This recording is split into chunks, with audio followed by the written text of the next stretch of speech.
Thank you so much for that introduction. Thank you all for joining us in person and online, as well for the interpreters and the live captioners. I'm very pleased about the accessibility features we have for this talk. So I'm joining you from Madison, Wisconsin, so in the Midwest of the United States, and I have done my best to suppress any traffic noise. So if you hear some background noises, my apologies. So let's start with today's talk, Dovenfuturisme.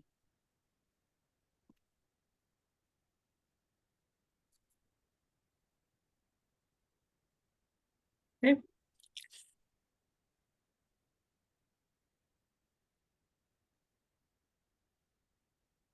Okay, one second, sorry. All right, here we go.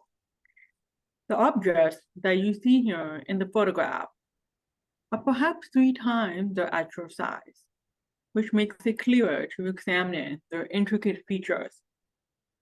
Brushed bronze with a metal filigree cast over plastic, they resemble these kinds of vintage half bead earrings that one can find in antique stores or perhaps even in your jewelry boxes. Except these ones have a very strange curved tube extending from the flat back, a raised component door for a size 13 button battery, and a geared volume switch. These objects that you see up there on the screen are actually the Soundfinder earring type transistor hearing aids that were created by Sound Incorporated of Mount Kisco, New York in the I'm sorry. Okay. Um that were created by Sound Incorporated of Mount Kisco, New York in the mid-1960s and photographed at Starkey's lab in Minneapolis. At first glance, it seems that these objects, an astonishing innovation, perhaps even ahead of their time in the 1960s. Technological miniaturization and concealment, however, have been typical of hearing aid design, and these ones that you see here are no exception.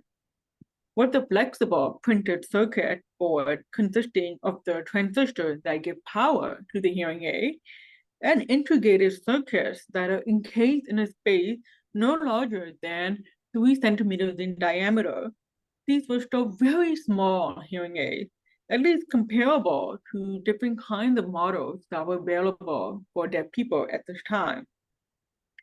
They certainly could have been very attractive options for deaf users, particularly women who wanted discrete instruments that could blend in with their personal style and their fashion.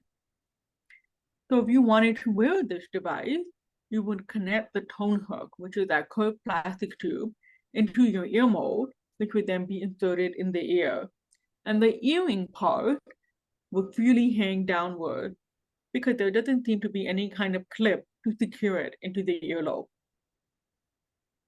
This product was marketed as the hearing jewel and was promoted as the world's smallest hearing device in 1968, especially developed for people with nerve deafness who hear but don't understand when words run together. The company's president, Thomas Broderick, had previously worked with other hearing aid companies such as Tonemaster and Auterion, which were 2 very prominent industry companies. And Broderick certainly possessed the engineering and marketing experience to launch new kinds of hearing aids. But still, the device failed to meet basic standards for hearing aid performance, despite claims that were designed for very nearly defined group of deaf people, that is, people who have been diagnosed with nerve deafness. And it was specifically designed for people who need that little extra clarity in conversation while watching television or in a concert or theater or church. In other words, this was not a hearing aid that was designed for all kinds of deafness or all kinds of hearing aid users. It's also quite possible that the hearing jewel never moved beyond this prototype stage.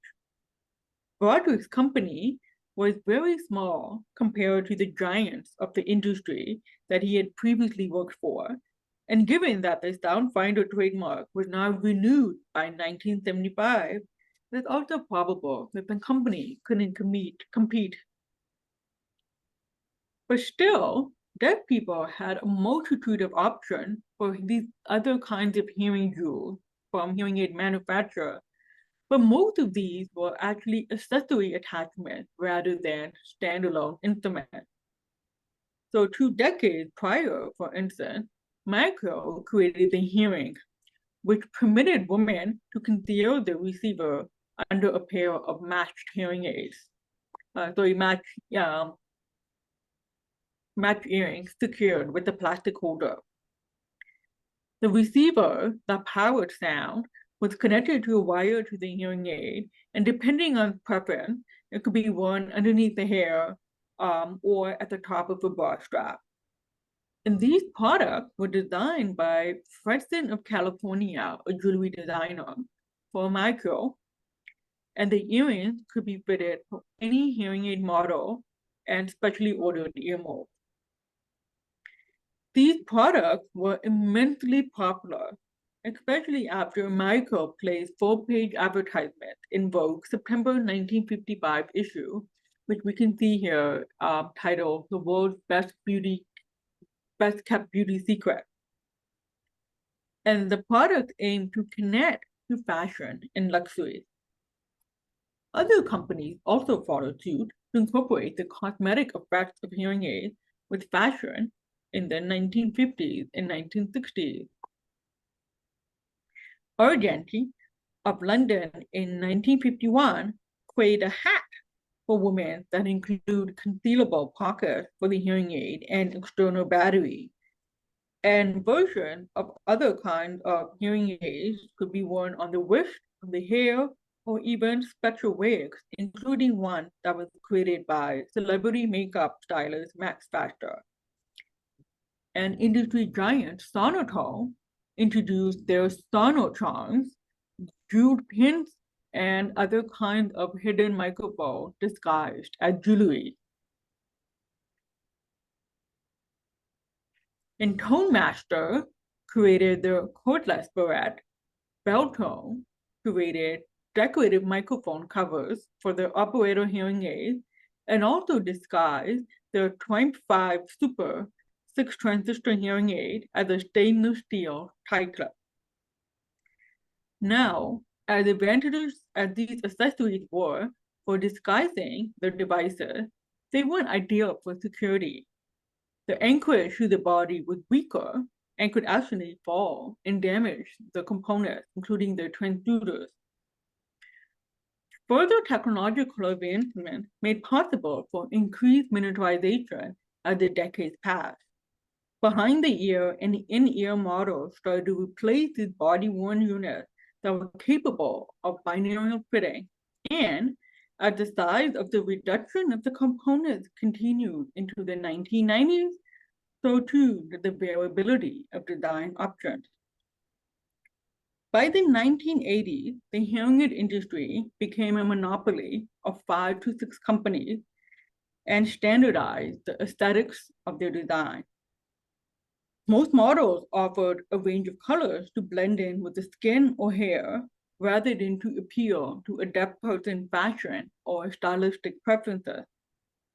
And as technological innovation continued, with the emergence of digital hearing aids in the late 1980s, we see further experiments in improving power supply, acoustic gains, or minimizing the microphone feedback and reducing any kind of feedback or distortion of analog hearing aids. Essentially, with these modern hearing aids, especially when they became digital, design gave way to medicalization. Every new technology, philosopher George Estrick writes, is accompanied by a persuasive story, one that minimizes downside and promises enormous benefits. Too often, that narrative frames disability at a cost. So we can perceive this in the aesthetic design of 21st century hearing aids in Western society as this sleek industrial aesthetic is incorporated into personal technology, especially in wireless headphones, the design of hearing aids has hardly changed. Although designers have reconceptualized the shape of hearing instruments by borrowing features from modern architecture, jewelry, and even automotive design, their products are predominantly showcased as prototypes of a potential future. And it is this future, this Dovenfuturisme, where the central focus is still discretion. And this is where the old is made new again. I wanted to take us back in time for a few minutes. When I first began writing my first book, I had two guiding questions. First, what is it about deafness that forces medical practitioners to insist on treatment without guarantees of cure? And two, why this obsession with, quote, fixing deafness? Is this push for deafness cure due to the fact that as a society, we tend to become obsessed with stories of people picking themselves up by the bootstraps and overcoming their limitations to achieve success as a so-called normal individual? And we tend to become obsessed with these stories, even though they tend to diminish the fact that normality is very relative. So think about this. How many of you have been emotionally moved by videos showing, quote, deaf person hearing for the first time? In this moment, where the device is switched on, we are told the assimilation into world of sound is astonishing, but we are never shown the struggle. Cochlear implants, for instance, don't restore normal hearing, especially in ears that have never heard sound, but rather they amplified sound as a way to function as a tool for identifying where sounds are coming from. They also aid in speech recognition, making it easier to distinguish between different kinds of sound. But wearing a cochlear implant does not mean a deaf person is miraculously, suddenly able to speak and hear flawlessly. Not to mention that the entire process required years of therapy and adjustment. And at the end, some deaf people end up rejecting the cochlear implant outright. This is a moment that I call a switch on factor. And it is a very powerful moment. Too often, the lived experiences of disability are disregarded or glossed over in favor of a technological fix that is meant to be a cure. A cochlear implant is promoted as a prosthetic cure, for instance, and for decades, hearing aids were presented as technological cures much more than assistive devices.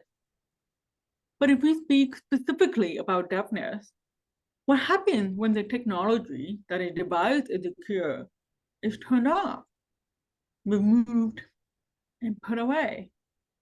Do you become deaf again in need of a cure? Do you go through this process again and again? So I want us to rethink how we approach deafness and disability more broadly, to consider it as an oppression of difference rather than impairment. And I wanted to start this by understanding an often misunderstood concept, and that is disability. We have long been told that disability is suffering, that when it comes to broken and deformed bodies and minds, it is kindness to cure, if not eliminate, the differences. But this is a lie. The late Australian activist Stella Young tells us that we are sold this lie countless of times that disability is, quote, a bad thing, and that those who somehow manage to live with their disability are exceptional.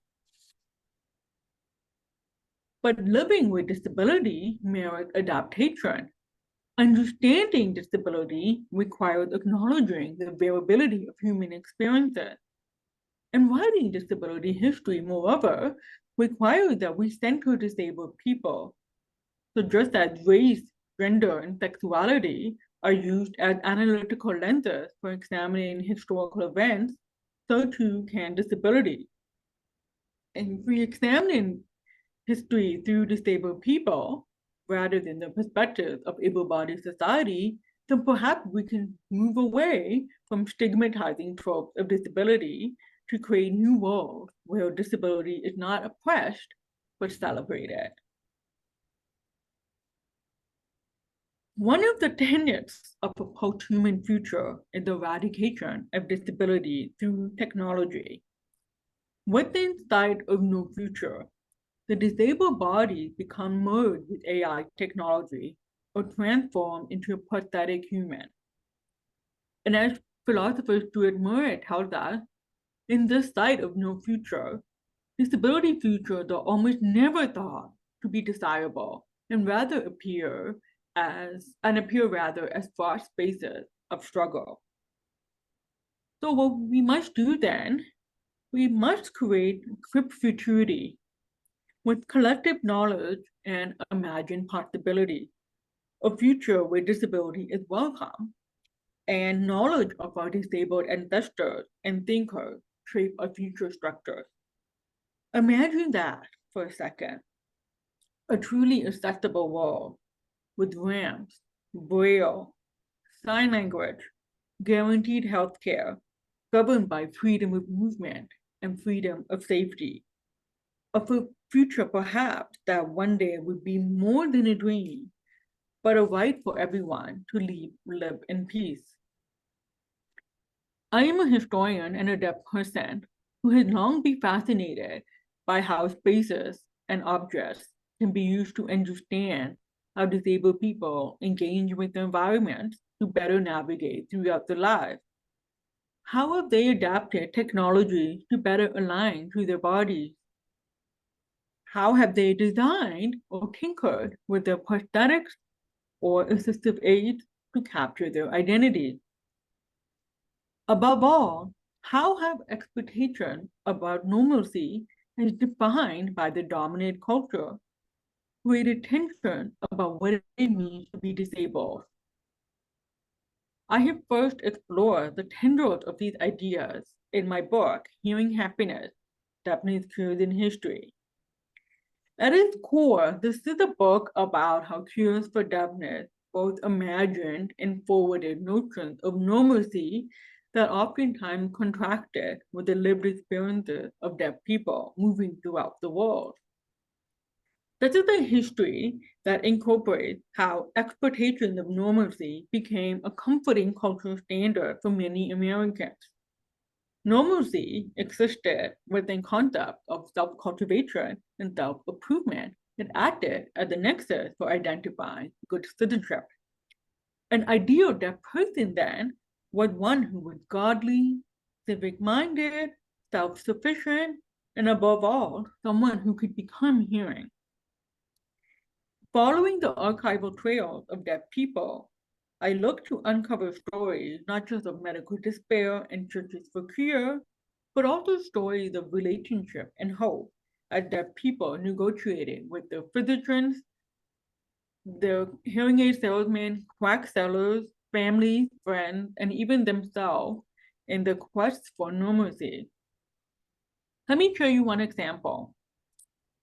In 1919, a deaf woman named Clara Seaman of Ithaca, New York, wrote to Arthur Cramp, that's shown here on the screen, the director of the American Medical Association's propaganda department, which was later renamed the Bureau of Investigation. As director, Cramp was the contact person regarding the legitimacy of medical therapies that were available for purchase on the health market. And thus, many Americans wrote to him inquiring about an advertised medical product or medical practitioner, often detailing in the letters their own health issues as well. I'm going to pause for a second because I've noticed the captioning has stopped. Are we all right?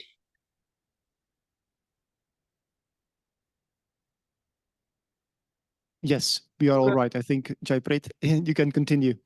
Okay, Okay. All right. The letters that were sent to Arthur Cramp are kept in the American Medical Archive in Chicago, revealing the lived realities of thousands of deaf people all over the country, including Clara's. In her letter, Clara asked if Cramp could help her select a new course of treatment. And she writes, there are so many earphones, good, bad, and indifferent, and so many kinds of artificial eardrums, etc., that one who is deaf spends a lot of time, money, and nerves trying them out. She debated asking a physician for advice, but explained that it was so hard to find someone who knows enough about these devices to know whether they fit your case or not. And even if a physician could help, they couldn't guarantee that the treatment would be permanent. And this is what Clara wanted Cramp to confirm. Was there an effective, permanent cure for deafness that she could purchase? In Clara's story, like the thousands of Americans who wrote to Cramp, are stories about the presence of normalcy, and above all, what hearing happiness meant to those who could hardly hear. And through the book, I show how deaf people and their family, mostly hearing families, tried ordinary and extraordinary measures in the hope of curing deafness. Of course, most of the cures were not certain, nor were they painless. Yet that did not stop people from either trying or recommending treatment. For if there was even a glimmer of hope that hearing could be fully restored, then that was the cure worth trying. Because this is what it's like to be deaf in America. Any cure is better than no cure. Deafness is highly stigmatized, perhaps because its technology and modes of communication makes the invincible disability visible. In 2015, for instance, the Australian company Victorian Hearing targeted their adverts to people who might be embarrassed to wear hearing aids. The ad, with the tagline, "Hearing aids can be ugly," next to a photo of a woman wearing a shrimp behind her ear, came under fire for deaf shaming. But these are new messages. They express a level of derision identical to early 20th century advertisements boasting the invincibility of their product. And it's the stigma of deafness, its association with poor communication and intelligence and with old age that led to commercial aids to hearing being designed to be hidden. And this is the same stigma that appears in stock images when we search for hearing aids. But prior to the 19th century, ear trumpets were bespoke creations designed mostly for wealthy users who commissioned them. Clients had options of purchasing devices that could be concealed against the skin, hair, or body, or to be disguised as domestic furniture or objects. The more inconspicuous and ornamentally designed the device, the more expensive they were. Invincibility became the central design criterion for concealing ear trumpets were essential for reducing this kind of social awkwardness brought on by conversational struggle. But many people with hearing issues, whether contingent, temporary, or progressive, often turn to faithful family remedies. Sometimes they turn to advertisements for cures that promise to elevate deafness quickly, painlessly, and discreetly, even with guarantees of relief or without them. When commercial electric hearing aids were first introduced in 1898 by American engineer Miller Reese Hutchinson, they presented a new technological opportunity to improve the amplification power of deaf people. Harnessing the wonder of electricity to restore deaf ears seemed to be a miracle of the modern age. These first hearing aids were quite large. They were carbon transmitters housed in a box that repurposed features of the telephone. It was heavy but portable because you could carry the case, but in order to work properly, it had to be laid on a flat surface, which didn't fit the needs of most deaf users who could actually afford the instrument's exorbitant costs. By 1902, Hutchinson created was reduced in size to be worn in the body and rebranded as the Acousticon. The addition of vacuum tubes in the early 20th century led to drastic transformations of hearing aids by reducing the size of their transmitter, battery, and housing case. That is, it became possible to amplify sound while reducing the sizes of the devices, making them wearable. The introduction of the sub-miniature vacuum tube in the 1930s further made it possible to combine the amplifier and the microphone into a single pocket unit connected to wire ear receiver. Vacuum tube hearing aids were far from discreet. They were still large, bulky, with heavy batteries that needed to be charged frequently, and combined, sometimes they weighed up to 10 pounds, which was frustrating for users. Even more so, product pamphlets indicated instructions to wear the hearing aids underneath clothing, often in harnesses, as these images demonstrate. But wearing this way, concealing wires restricted body movement, and clothing noise occurred, which is when the fabric runs against the microphone, and it would create interference and poor acoustic quality. And as users testified, wearing hearing aids like this revealed their deafness rather than concealed it. And no matter how much manufacturers boasted about the latest advancements, including like higher sound gain and superior microphones, their messages of technological superiority were lost in consumers because they could not create a device that would allow a user to pass the hearing.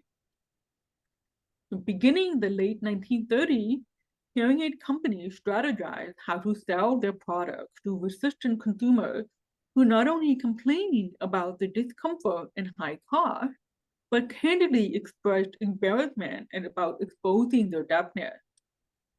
Irving Schatel, the president of Sonto, an industry leader, expressed this obvious truth, quote, that nobody wants to put on a hearing aid and that hearing aids are most difficult to sell.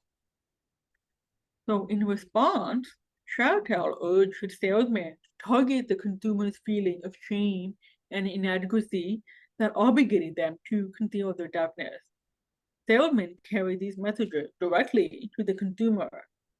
Not wearing a hearing aid was more conspicuous because no matter how well a user concealed the aid with crafty fashioning, the strained deaf face exposed them. The deaf face was so discernible that salesmen carried laminated cards like these ones to convince consumers of their product's benefits and this dramatic before and after result that could provide. Moreover, these messages aim to capitalize on beauty and territorial exploitation for gender performance. Messages made more compelling when manufacturers combined two innovations emerging out of the Second World War, the printed circuit boards and button batteries, which enabled them to produce even smaller models. Another invention, the transistor, which was made commercially available in 1952, further allowed to design more powerful models. Transistor hearing aids became so popular that a year later, 97% of all hearing aids in the market were transistor models. The transistor hearing aids were not necessarily cheaper, more reliable, or more practical, but they were, however, smaller. They were small enough to be concealed in spectacle frames, to be worn behind the ear and concealed by clothing or skin color. They were small enough that clothing noise was dispensed with and extra battery packs were unnecessary. As new technological advancements enabled hearing aids to become smaller, Paradoxically, the stigma against deafness increased. Deaf people, the hearing aid industry argued, had no excuse for not choosing hearing restoration, and the messaging was blunt. To hear is to live. Yet advertisers, of course, were merely portraying aspirational social realities, which did not always fit with how deaf users integrated their hearing aids with their bodies or their identities. Advertisers' social mirror distorted and selected what it reflected. Some social realities hardly appear at all. What can better hearing mean for those whose lives aren't represented in these advertisements? Non-white people are historically excluded in the corporate archive. They're not featured in advertisements, or at least none that I've come across until the late 1960s, although stutter glimpses of marketing strategies to address race do appear, although infrequently, such as strategies to include ebony colors for hearing aids. And just as importantly, how do we reconcile the disparity in how hearing aids were designed with the way they were promoted and used? The devices, when they were created, featured brilliant aesthetic features, sizes, and fashion. But in nearly all marketing promotion and instruction, they're meant to be hidden. What happens if we flip this message to create products to be shown, to move away from the stigma of deafness?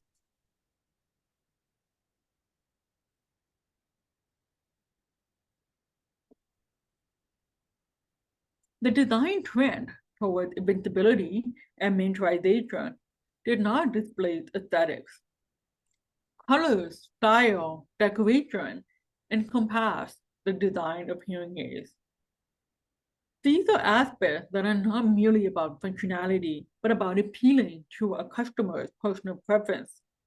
What function is there for a blue hearing aid or a chassis with an Art Deco feature for anything else but beauty? And once we shift these perspectives of these objects to perceive disabled use and adaptation, we can then ask a crucial question. How do disabled people position their own disability and or technology to draw attention to the differences? How does being disabled change the way people view the world and the things they create? The materiality of hearing aids presents a framework for rethinking disabled people's agencies as users and thinkers. How do disabled people modify, adjust, or create aspects of the devices to draw attention to their disability as a guard against cultural stigma? The concept of the disabled gaze, which I introduced in 2023, gives us a perspective for understanding how people draw attention to their disability to assert their identity as a strategy for minimizing stigma and ableism. With the disabled gaze, fear is not the solution. Adaptation and autonomy are. And one approach for tracing the disabled gaze is through the little-known history of hearing aid carriers or harnesses. As I mentioned, hearing aid companies advise their customers to wear harnesses underneath clothing as part of their undergarment. But this approach compromised the functionality of the device because of microphone interference. So users tended to make their own modifications and sometimes even share their solutions with others through deaf magazines and newspapers. Some deaf users altered handbags or made neck harnesses with a lightweight muslin fabric. Others added sewed pockets or created belt bags for carrying the devices on top of their clothing. Deaf soldiers even collaborated with the Red Cross to create new harnesses to better amplify sound through the microphone. And women modified manufactured carriers to add a bra strap to increase the length of the clasps. Mothers repurposed outgrown clothing to create new pockets for their deaf children. And one of the most interesting carriers I've come across is the one that was created by the British deaf painter Dorothy Brett who lived in Taos, New Mexico, and she made a handmade case created from powdered leather and adorned with pieces of silver and turquoise sourced from the Pueblo market. But these handmade carriers are an especially fascinating material study of the disabled gaze. The crafting and the care involved in the creation reveal how deaf users depended on their devices and thought of ways to ease the technology in their everyday lives. And through the carriers, we get a sense of technological design and user adaptation that merges fashion and style with individual agency. Merging aesthetics with functionality can be rooted in pride and provide us with a legacy for uncovering intersections between class, identity, and gender. However, body-worn hearing aids, like the ones we've seen, phased out by the 1980s and were replaced with models designed to be worn in or behind the ear. Then came that boring beige standard for disappearing the hearing aid against the skin, echoing again the American cultural expectation for normalcy and conformity. But user preferences for aesthetic customization, however, remain through the decades. Instead of carriers, that people have modified their instruments directly. Custom-made options for colored chassis or ear molds, skin covers, and charms and stickers for tubes have been available through manufacturers for users to personalize the hearing aids or their cochlear implant. There are numerous online instructions for creating do-it-yourself hearings, some even created by a 10-year-old, or available to buy on Etsy. Collectively, these do-it-yourself adaptations demonstrate the scope of personal aesthetics and design for assistive technology, but more importantly, they showcase the creative possibilities and that arise when pushed back against the medical gaze of disability, and the potential for inclusiveness when we incorporate the disabled gaze. And we can see this most absurdly in the legacy of fashion and style in hearing aid design. Expanding the breadth of design beyond discretion allows us to celebrate rather than diminish deaf identity. Some people prefer concealable aids, and that's absolutely okay too. Deaf experience is a spectrum, and there's no one way of being deaf. However, moving away from this expectation that assistive technology needs to be concealed or minimized requires a shift in how we perceive disability. That is, disability isn't the opposite of ability.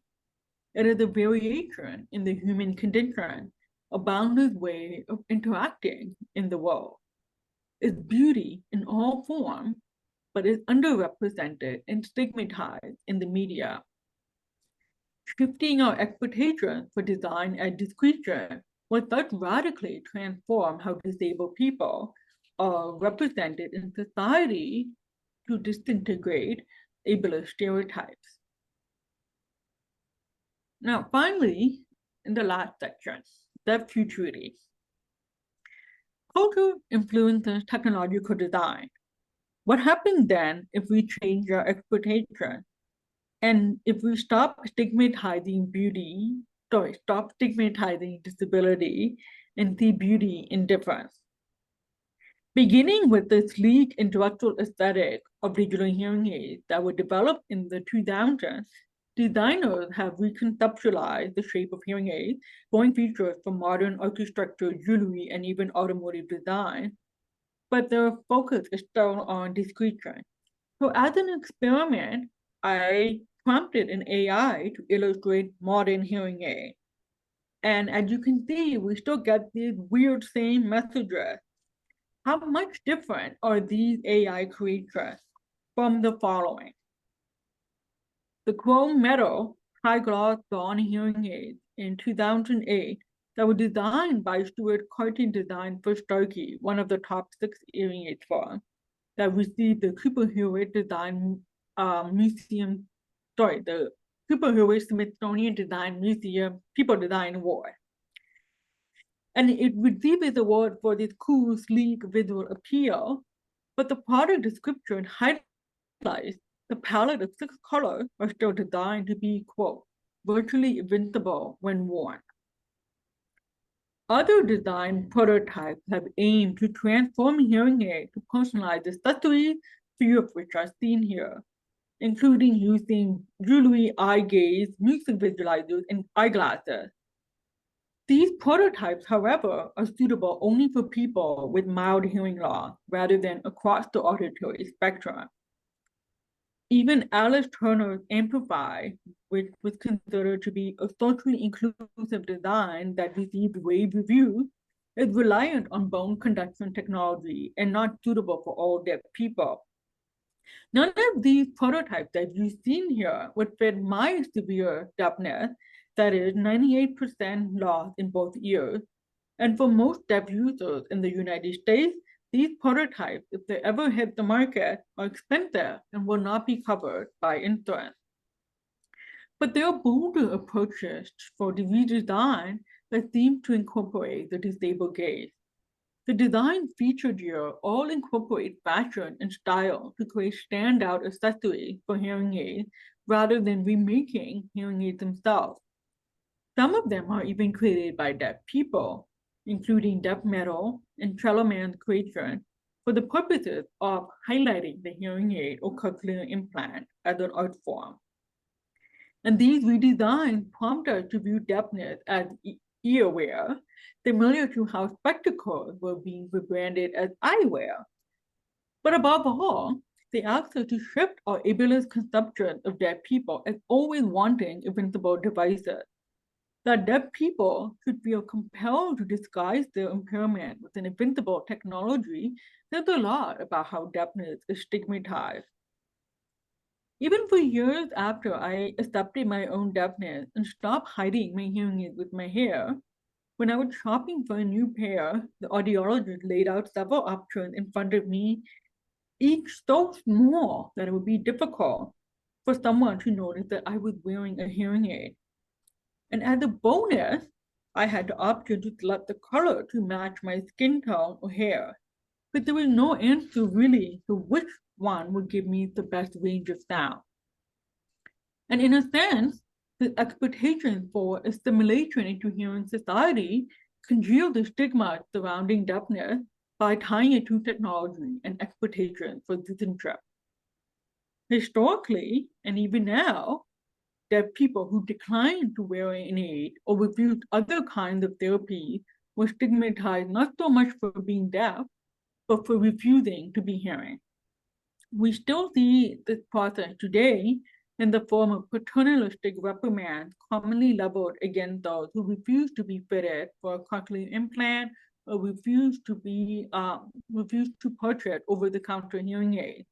That is, those who prefer to be culturally deaf instead. Expected to pass as hearing and conform to social expectations to assert their normalcy, deaf people historically have relied on hearing aids, medical treatments, speech training, and a host of unconventional therapies that promise grand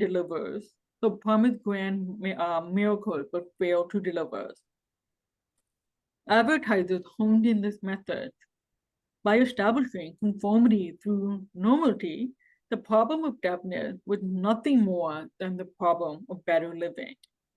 To fail to assimilate into the hearing world meant to be, quote, un-American.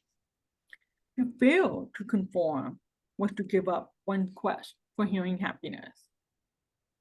Thank you.